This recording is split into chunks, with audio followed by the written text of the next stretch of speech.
It was a clean sweep for the North Alabama cross country teams this past weekend at the UNA Invitational down at McFarland Park in Florence, Alabama, catching up with head coach Evans Kiptoo. And coach, wins for both the men and the women. Were you pretty pleased with their strong finishes? Yeah, our home meet was very successful meet.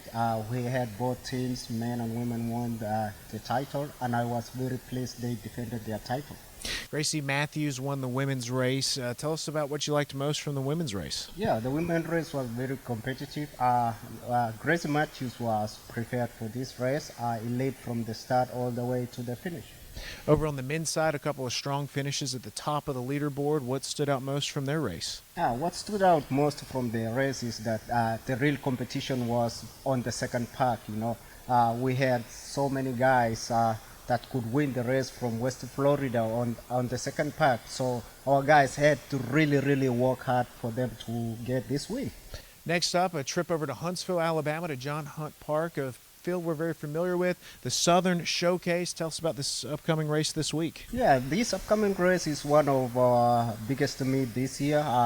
As we look forward to go into Louisville after this one. This meet is really big in that most of the big D1 schools are going to be there. For example, Alabama, Auburn, MTSU, those are great D1 schools we are going to compete against. Coming up next, we'll hear from Gracie Matthews after her win this past Saturday at the UNA Invitational. So I would say probably the second to third mile. It was right in between there. I was like, okay, you know what? I think I can actually do this.